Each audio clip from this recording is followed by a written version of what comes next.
Hello and welcome everybody, rowers around the world. It's Rowing Chat time again this month. I'm Rebecca Carrow, and of course we've got a guest with us this week. Hello, who are you and what do you do?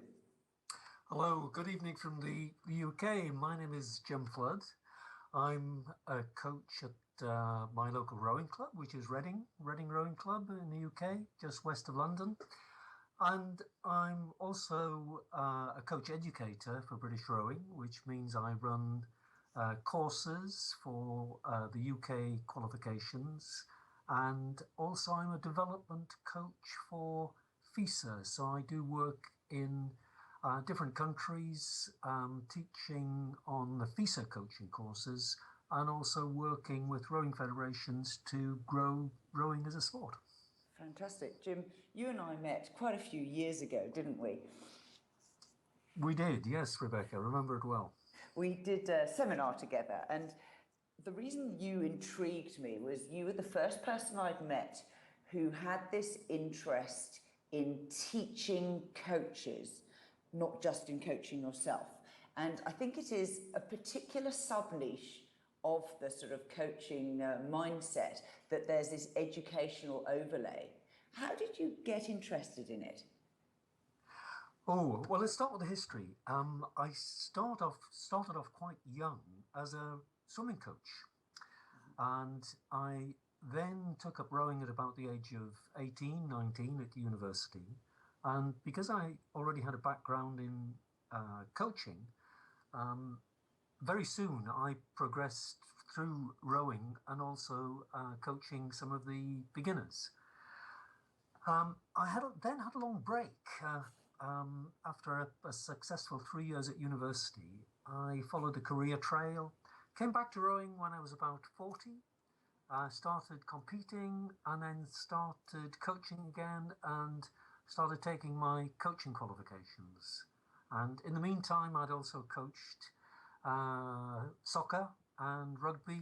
So coaching was something I was interested in, but also I've been in the educational field for most of my life. So that aspect of teaching, learning, coaching is something which has always fascinated me. And when you coached all these different sports, did you get a chance to compare how each sport educated its coaches, or did you just teach yourself and figure it out as you went along? So, excuse me. Um, I, I did a swimming coaching qualification.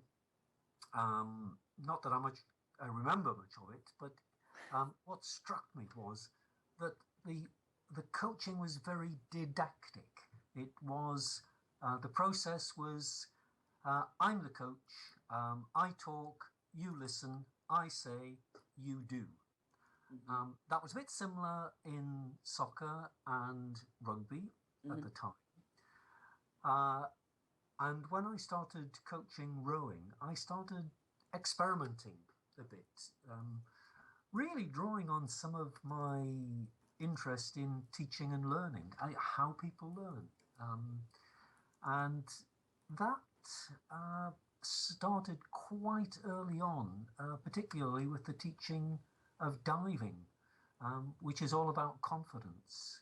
Yes. And I found I experimented with ways of giving people confidence to take risks, and that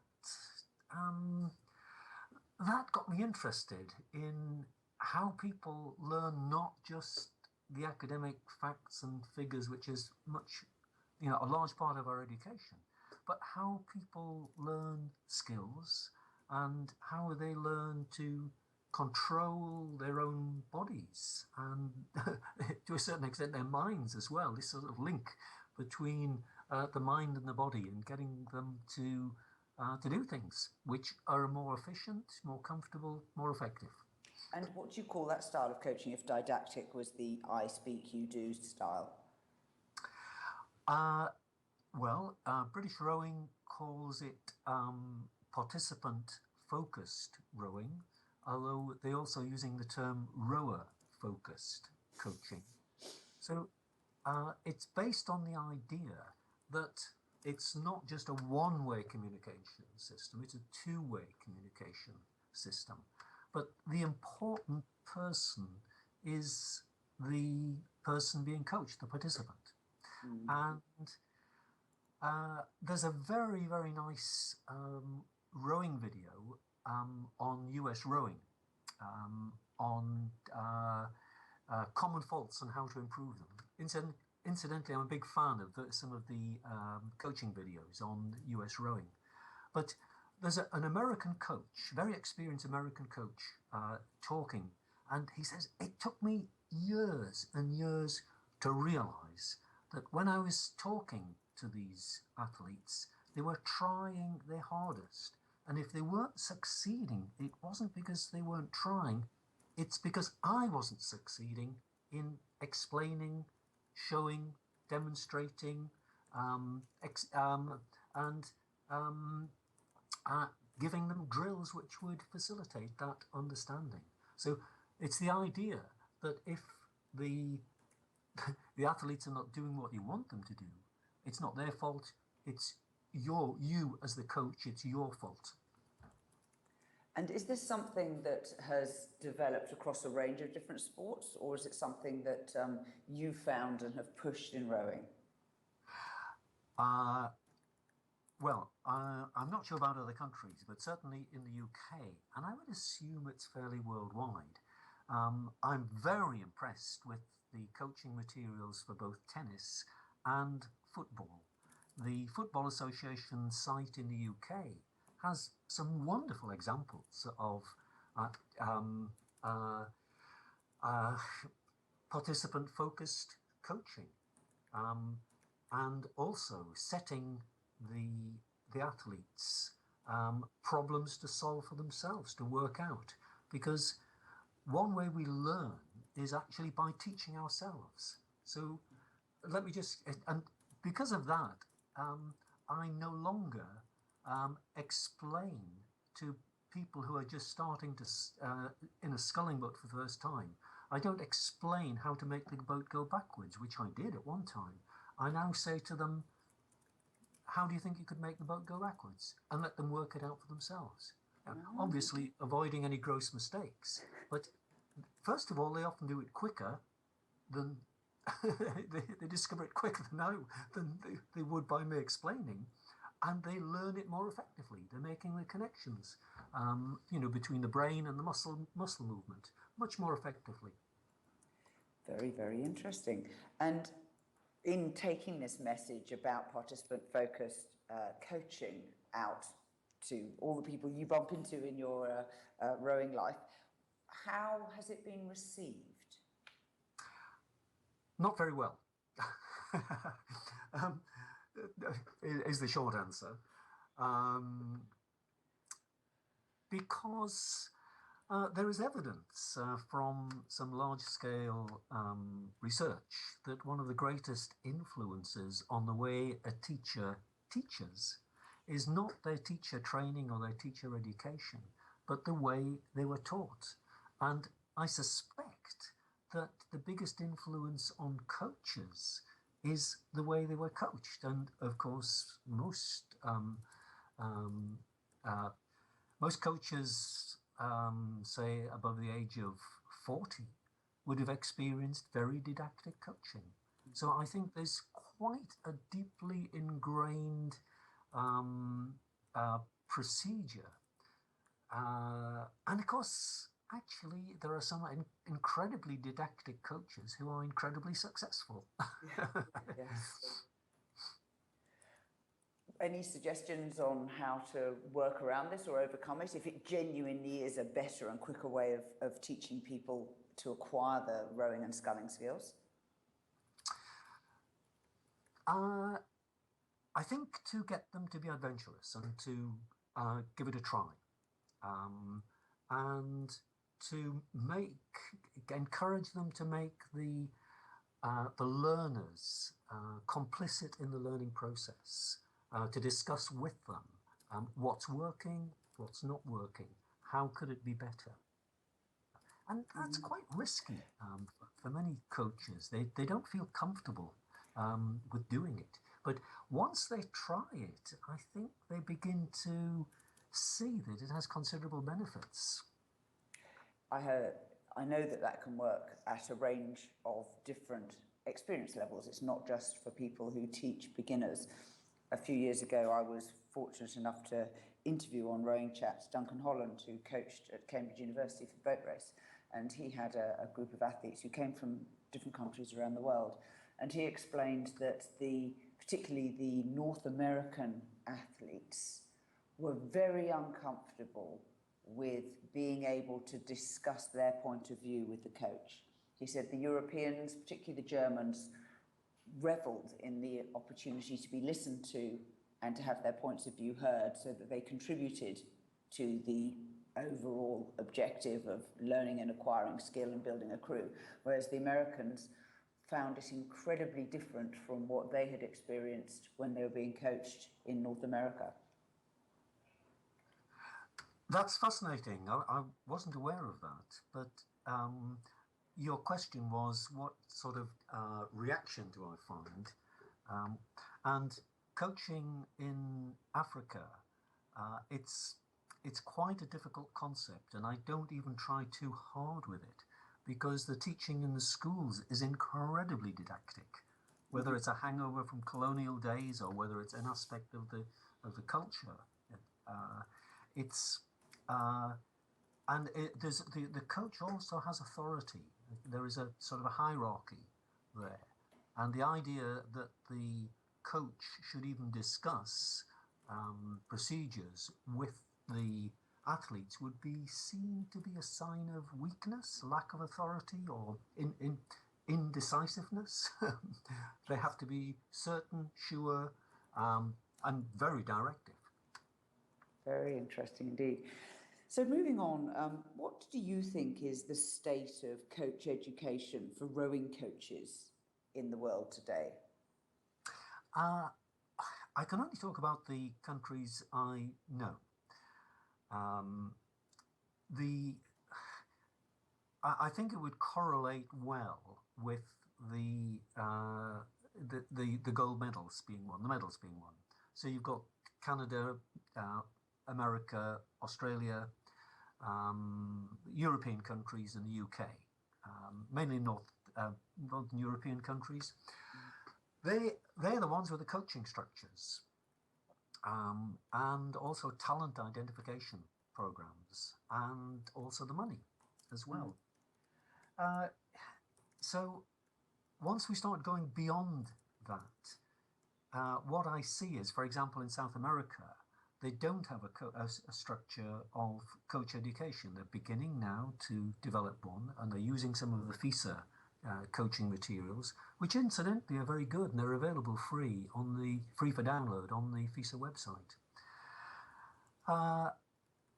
The African countries are just starting to develop rowing and coach education, and that's at a very early stage. So apart from using the FISA courses, which are not really well adapted to their needs in some cases, so they need to develop their own coach education within the country, so it fits comfortably with their resources and their culture and their facilities and what they can simply afford in terms of coach education.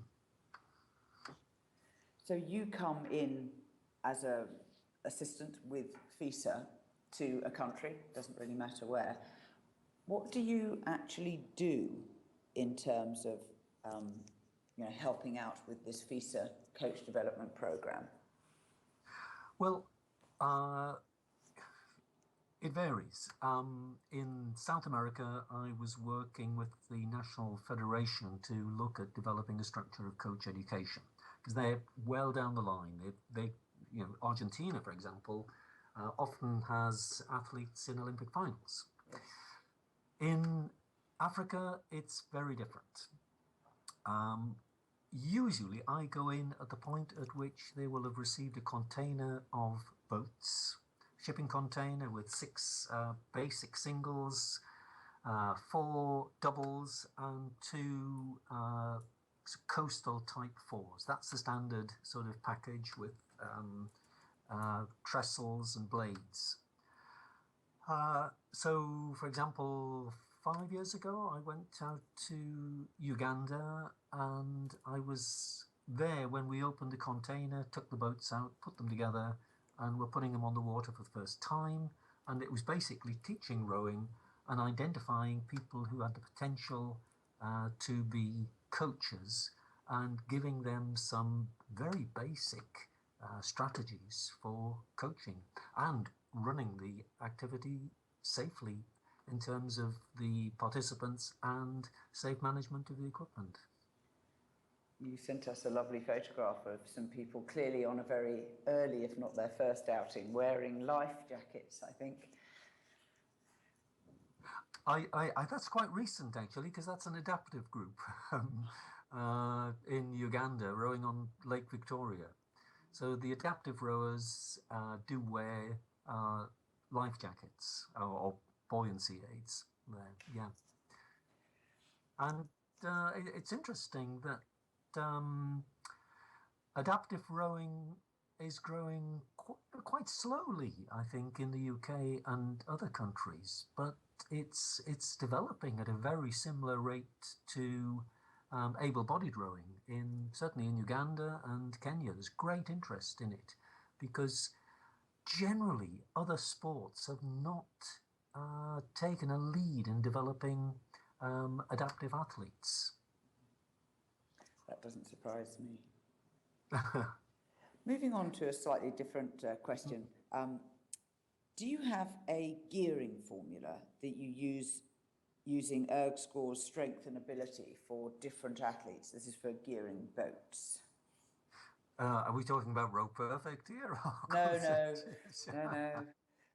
Whichever, I don't mind.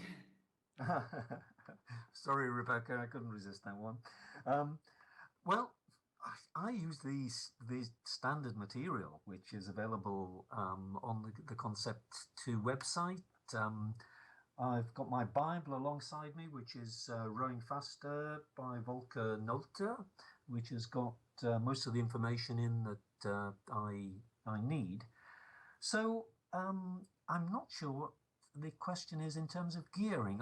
I would assume it's using a standard drag factor, which generally would be about 130 for male athletes, perhaps a little bit lighter for females and juniors. And then I would be again using the looking at what I wanted to measure. So if I was measuring just straightforward muscle power, then I rather like the 10-stroke test. So you give the athlete a chance to warm up, and then over 30 strokes, you give them the opportunity to row, to drive as hard as they can to achieve the maximum score over 10 strokes. And that's going to give you a measure of raw power.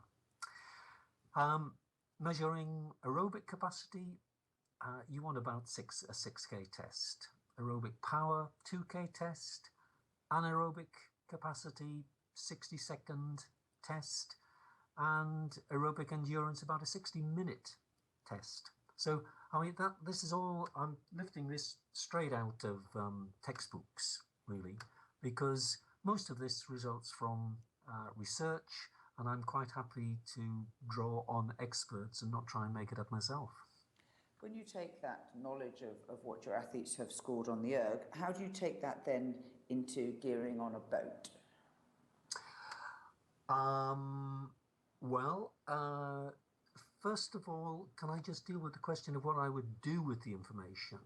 Because I would be using that as a test, say a monthly test, I would be looking for improvements. And I might even set some benchmark improvements for them. Now, let's say that their muscle power, that 10-stroke pull test, wasn't improving, and I might shift the balance towards weight training. If they weren't doing well on the 60-second test, or they weren't showing a standard progression, through that, I would actually work a bit more on the anaerobic capacity. So I'd build that more anaerobic work into their training. I'd shift the balance. So this would be a test, and then I would use the indicators sorry, I'll start again. It's a test I would repeat. I'd be looking for an even progression, and if there wasn't an even progression, I would shift the balance of the training in order to get let's say, a weakness in muscle power up. When it comes to gearing in the boat, again, I use pretty standard measurements. The only thing I would say is that in my experience, not enough coaches change the span. They will change the gearing from the by moving the button, the inboard and the outboard on the blades.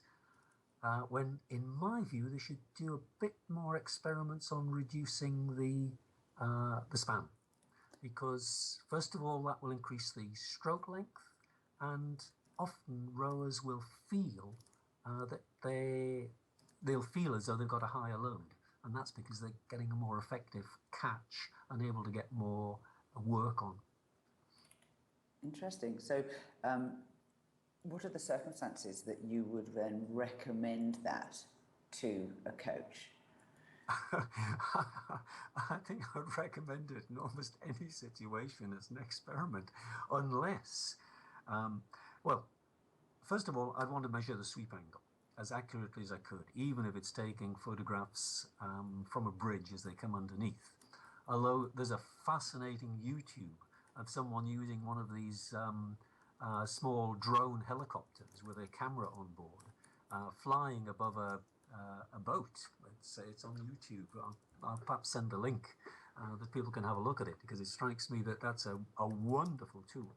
So back to the question. If I've got an elite crew and they're getting a sweep angle of 85 degrees, then I'm pretty sure that the rigging is okay. So 85 degrees is from catch to finish? Yeah. We can discuss the finer points of that, but I'm looking for total sweep angle. Given that some top athletes will be getting on for 90 degrees, and certainly 90 degrees in sculling is not unusual. Sweep a little bit less, but I mean, there are some veteran rowers who can actually sweep sort of 85 degrees plus. So it's stroke length that I would be looking for, and that's where I'd want to start by measuring that. And if, as is often the case, even with good standard club rowers, they've only got a sweep angle of 75 degrees. So the first thing I'd do is actually reduce the span so that they start getting the feel of what it's like, and at the same time working on their flexibility and working on their posture so they can get the proper reach.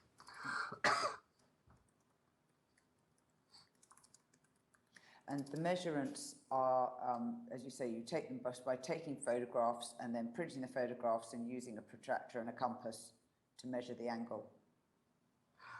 Yes, because there is some very good software now, and the names jumped out of my head, Rebecca, before you ask, but we'll put it up on the website. It's free video editing software that you can draw the lines on the video.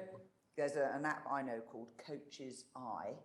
I know Coach's Eye, and there is another one. Coach's Eye you have to pay for. The other one is free. I'll see if I can bring it up while there's a gap question. So yes, it's a question of measuring that angle. Mm-hmm.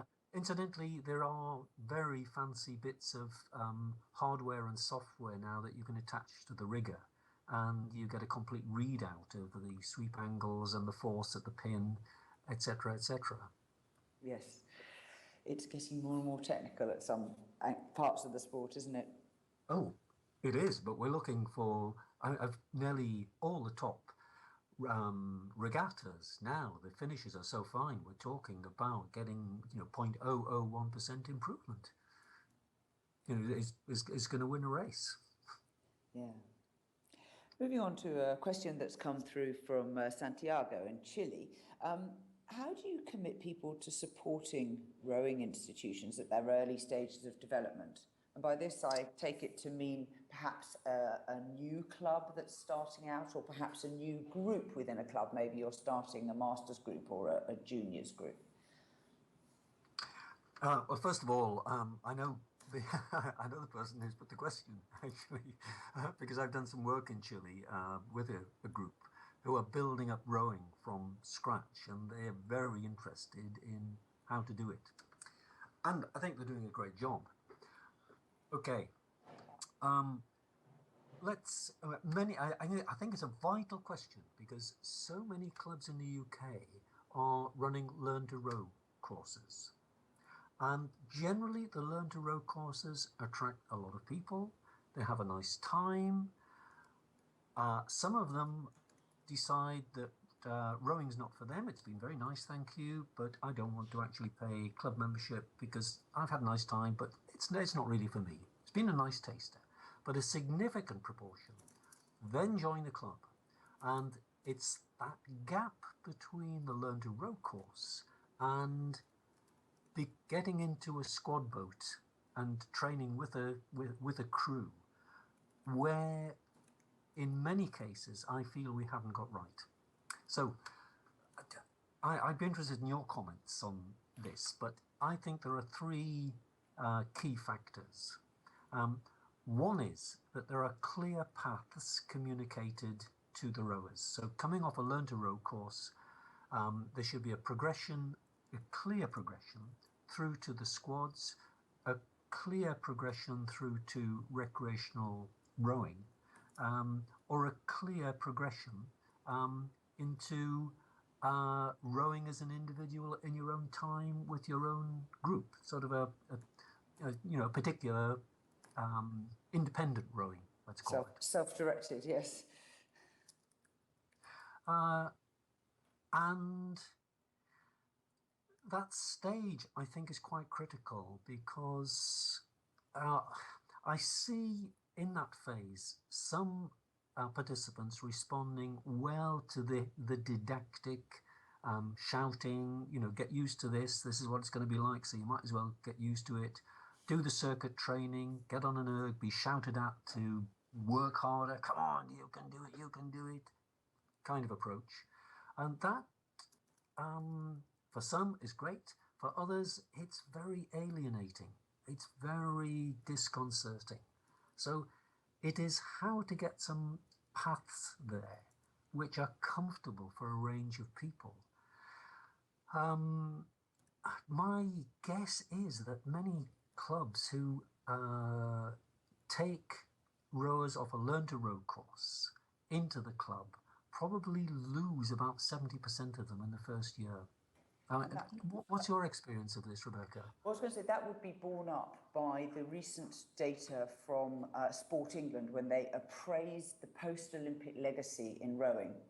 And they do a telephone survey to find out across the country whether people are doing sport and whether they're doing more or less of it than they were a couple of years ago.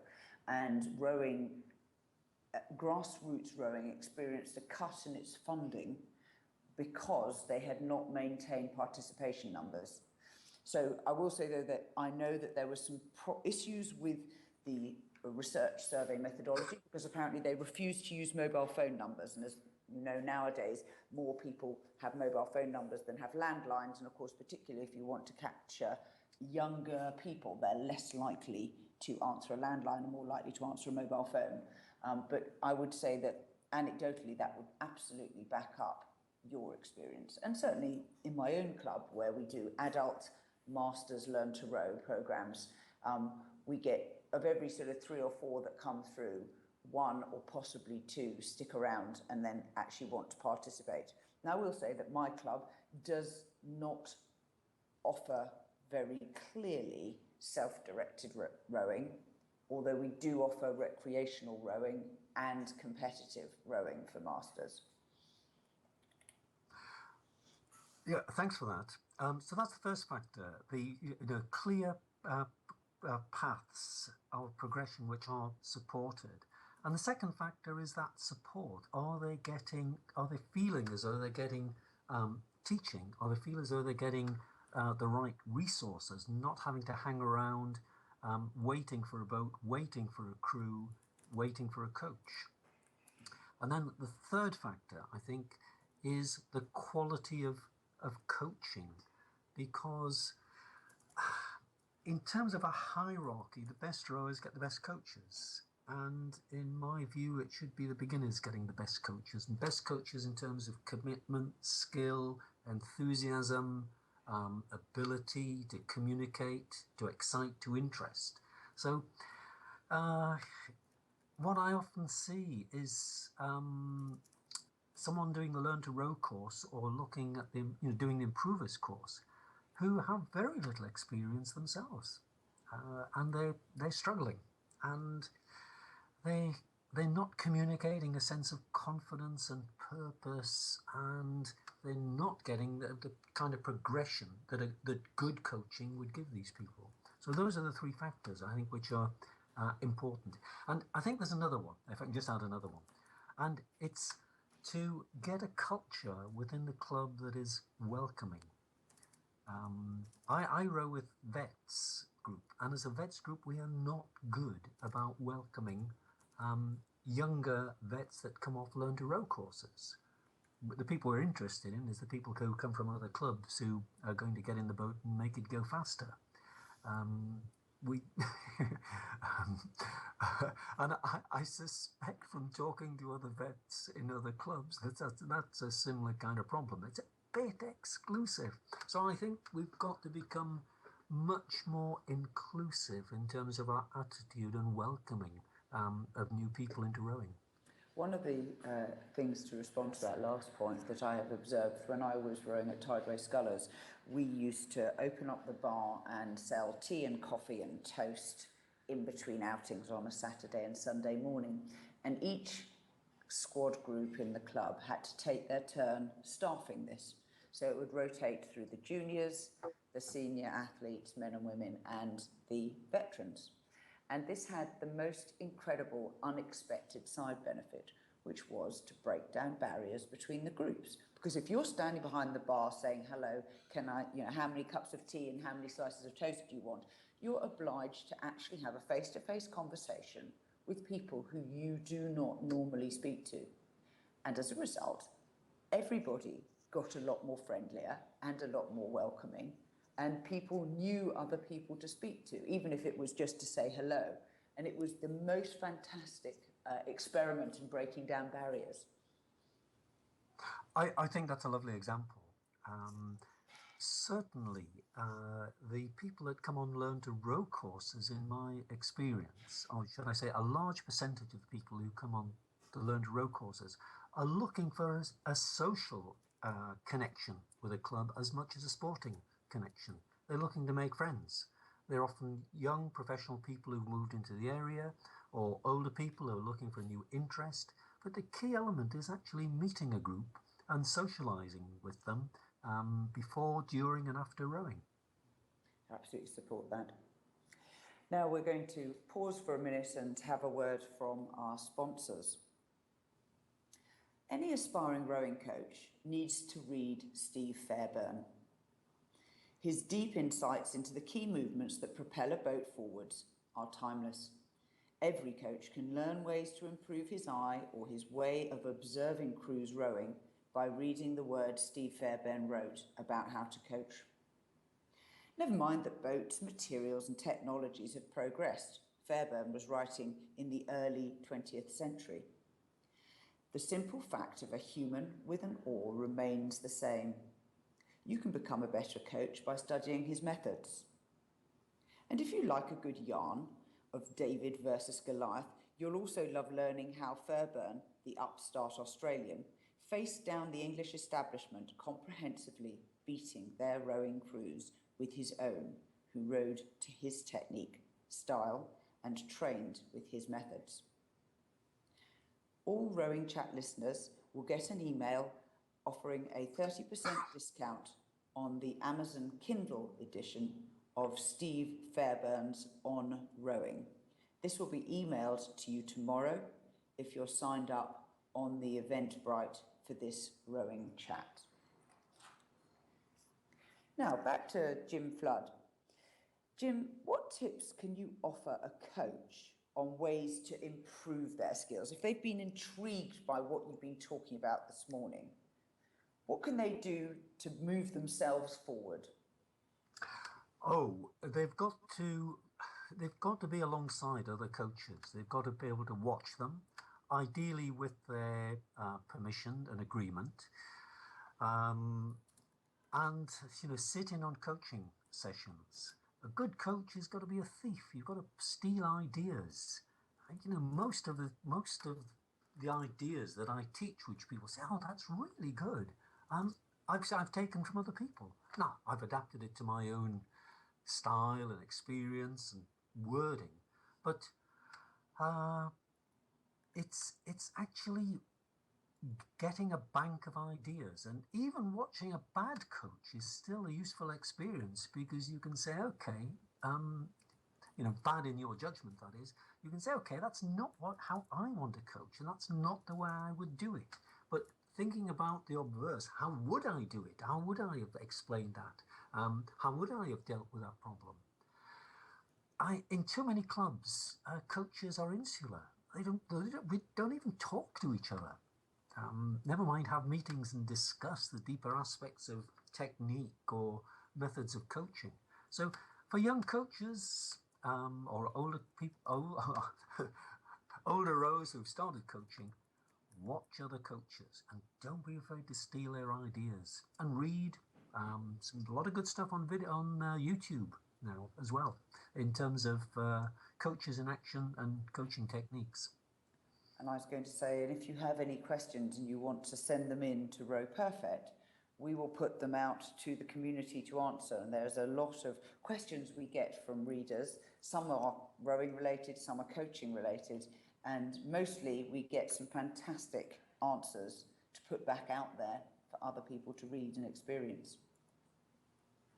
I couldn't agree more, Rebecca. Almost anything now, whether it's a fault on my computer, whether it's how to fix the freewheel on my bike, the first thing I do is go on the blogs, and I get the answers very quickly and very efficiently, and very good they are too. Same with rowing, and certainly I've picked up a lot from the blogs on the Row Perfect site. Now, tell us more about FISA's objectives with its rowing development programme. Why do they have it, and what's it trying to achieve? Well, at the basic level, it's to keep rowing in the Olympics, because all sports, Olympic sports, face pressure, because there are more sports going on than there are sports in the Olympics. And each year there are some additions, and if there are some additions, there are some sports going to be dropped. Now, the way that you keep your sport in the Olympics is by increasing participation. So the objective of FISA clearly has to be increased, to be able to increase participation in the sport, and particularly from countries that haven't previously engaged and competed at World Championship and Olympic level. So that's the objective. Now there are sort of the worthier objectives, the higher level of objectives, but that is a very strong driver. That's pretty good, though. I mean, we all want to keep rowing in the Olympics, and so presumably there's no objection to anyone. There are people, though, who of course say the Olympics is the pinnacle of achievement, and why should we allow people like Eric the Eel in swimming, to come and compete there when it's perfectly clear that they're going to get wiped out at the first heat or repechage? Yes, and we've all seen, in particular at the World Championships, rowers from some of the North African countries coming in a minute behind the winners. But on the other hand, they are very aspirational. And, you know, it's a bit like when the Chinese started rowing. You know, they were well behind. But look at the Chinese now. So I think there will be very quick progression from these countries. The mainly because of the system of Olympic scholarships. If colleagues out there are not aware of it, the International Olympic Committee has an offshoot called Olympic Solidarity, and you can find it on their website. And amongst other things, they give scholarships to rowers from developing countries to train in either North America, Europe, even Australia, to bring them on at a very rapid pace. So there are lots of opportunities for rapid progression. There is also the route to the Olympics through the continental regattas. So, for example, you get to the Olympics either by winning world championships or getting in the first up to 9 places in the world championships will qualify you.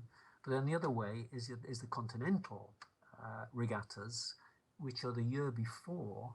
So next year there will be the continental regattas, and it varies slightly, but generally the first 2 or 3 will then get an automatic place in the Olympics. So what will be the future of world rowing, say, in 10 years? Well, structurally, I would like, and I'm just a foot soldier here in terms of FISA. I'm not involved with policy. What I would like to see is more training camps. Currently, they have training camps, FISA training camps around the world. I'd like to see more of them. Not more of them and offering more courses, because the exchange of ideas, bringing athletes and coaches together and having some top coaches there working with them is going to raise standards. And I hope that the money is going to be available. At the moment, there's a FISA camp regularly in Spain, in Sevilla, South Africa, I think Germany has one as well, and North America. So I would like to see more of them, and several times a year, and the funding for athletes and coaches to go to them. I would also like to see World Rowing promote boat building and manufacture in the home countries, because at the moment, for example, Uganda and Kenya and other countries have to import boats. Now, the boats for them are incredibly expensive to start with. They then pay 25% import duty, and then they pay 16% VAT on the total. And sometimes the container of boats gets stuck in customs for a long time because of arguments over the payment of the duty. For example, I'm going to Nigeria tomorrow, as it happens, because their container of boats has been released from customs after, would you believe it, 11 years? Whoa.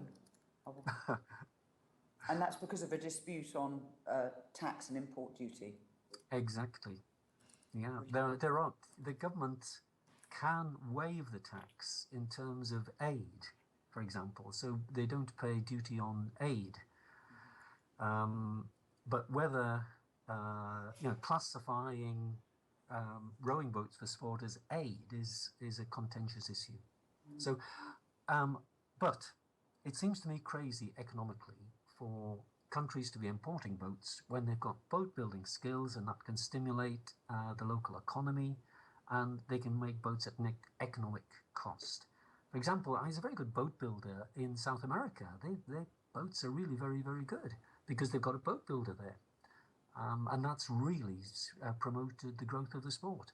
We need that kind of development in Africa, to a lesser extent Asia, where you've got China with 3 very big boat builders now, but certainly other parts, say India, and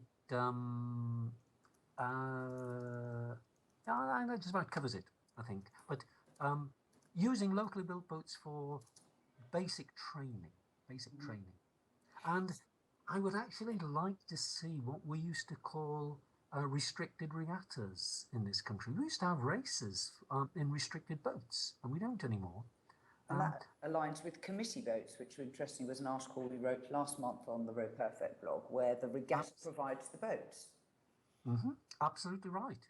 I've been to regattas in Buenos Aires, where they've had 500 participants, and they're all rowing wooden boats.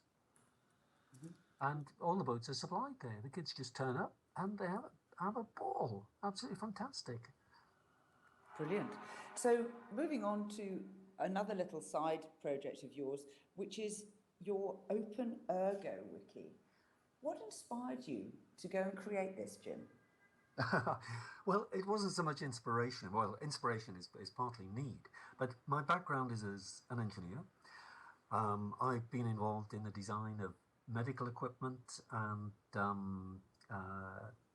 I've worked with aid programs. I've done work for Water Aid on the pumps, things like that. So it was quite a natural progression to then look at the problem of rowing machines, which are needed to support the development of rowing, very expensive to import.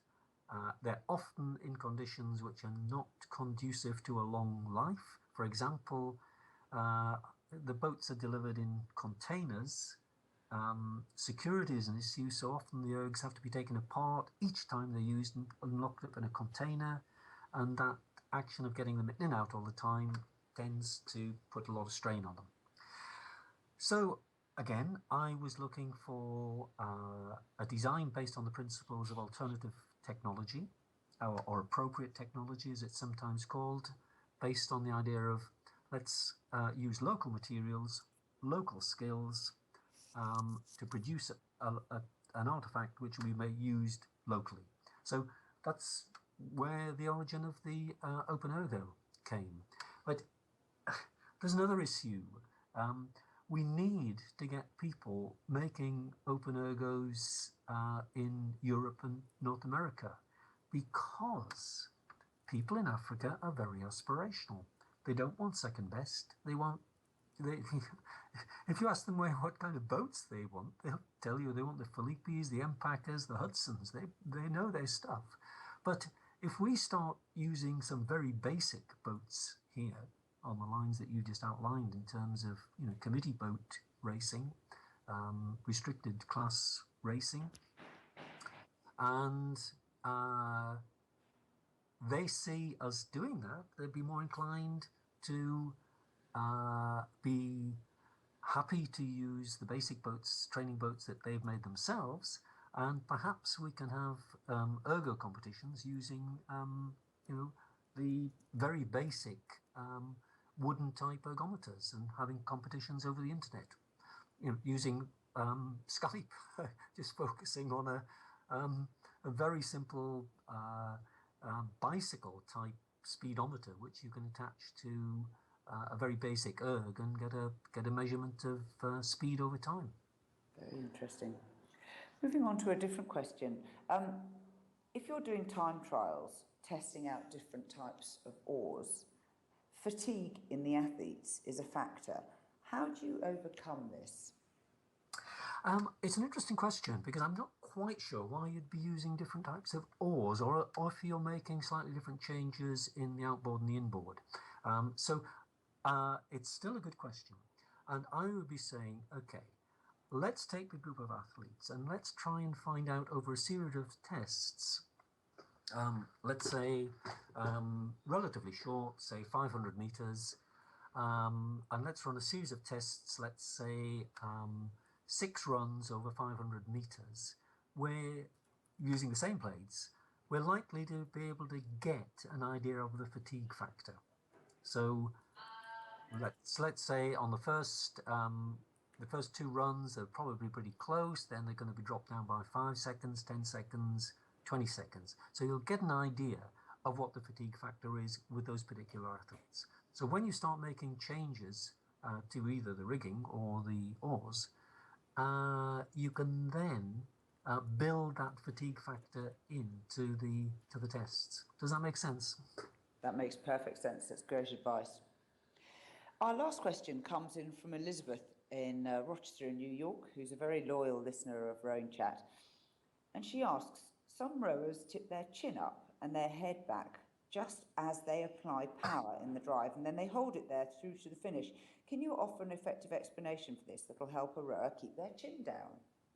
Well, I hope so. And I want to preface my response by saying that to me, and it loops back to almost the first question about participant-focused coaching, I believe that athletes need to understand and they need to know the answer to 3 questions. In education terms, it's what is it you're going to learn? How are you going to learn it? Why are you learning it?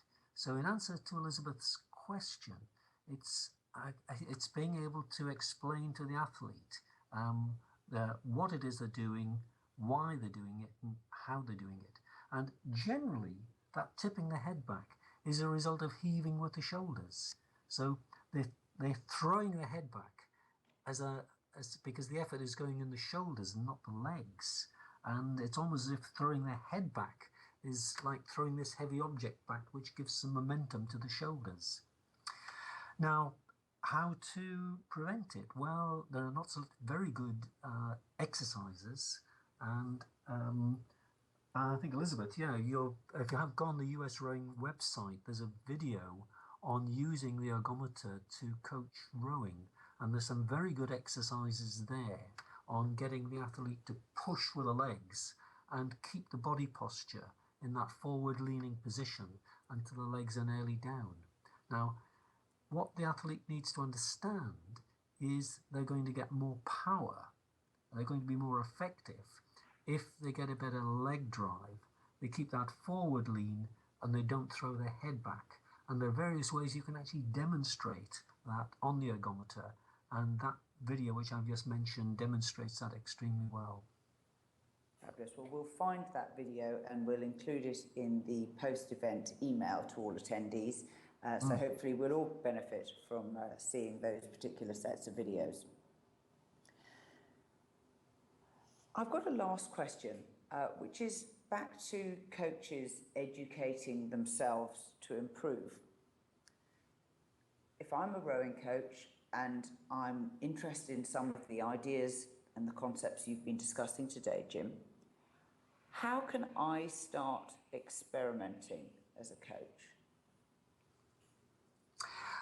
Small steps. Try just 1 or 2 things, depending on where you're at.